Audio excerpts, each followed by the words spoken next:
It's giving Pinoy ang vibe ng video game character na ito. Meet Malakas, ang flagship character sa pinakabagong aabangang Filipino MOBA game na Vi The Game. Likha ito ng Filipino game development studio na Gridlock Games. Ang Vi The Game ay isang action arena brawler na nalalayo raw sa traditional games. Unlike yung mga games na Mobile Legends or League of Legends, sila is more of MOBA. Itong action arena brawler is mga nag-focus kami on quick game modes, meaning game modes from like team deathmatch or team elimination or parang free for all that parang 5 to 10 minutes lang makakalaro everyone. And then of course yung mechanics namin is more on action, no? So meaning parang games like Genshin Impact. Ayon pa kay Odell Rojas, sinimulan niyang gawin ng laro noon pang 2021. Noon pa man ay target niyang ma-enjoy ng mga player ang laro, mapa-personal computer man o mobile phones. Kaya maaari itong laruin na anumang platform ang naisin ng player.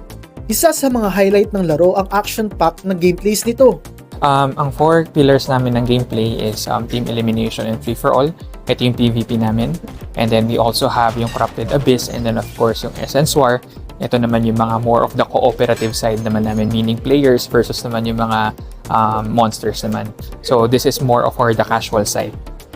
Sa fresh visual aesthetic at fast-paced gaming experience na alok ng Vi The Game, inihahanda na ito para makipagsabayan sa mga patok na MOBA games na nilalaro sa bansa kung saan na ipapakita ang husay ng mga Pinoy sa mundo ng esports. Kaya naman sa partnership renewal na isinagawa nitong November 6 sa pagitan ng Gridlock Gaming, Department of Science and Technology at Esports World Federation, inanunsyo ang planong ipasok ang Pinoy MOBA game sa International Esports Arena. Ayon sa ESWF, target na magkaroon ng taunang World Championship, tampok ang Vi The Game.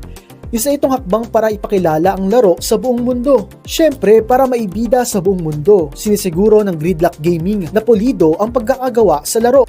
Very proud dun sa na-achieve natin. Again, as early as alpha pa lang kami, hindi pa namin tapos yung game, but we have been actually pushing out on different communities yung ginagawa namin sa game to create that collaborative community, yung parang feedback loop na para mas maintindihan namin that the game that we are building is actually yung game na gusto ng community.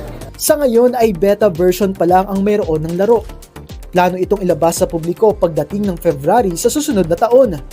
Hi mga kapatid, I'd like to invite you on behalf of Gridlock Game Studio to try out Vi The Game once it goes into public release sa Feb 2025, and also we hope to see you sa first Vi The Game World Championship on June 2025.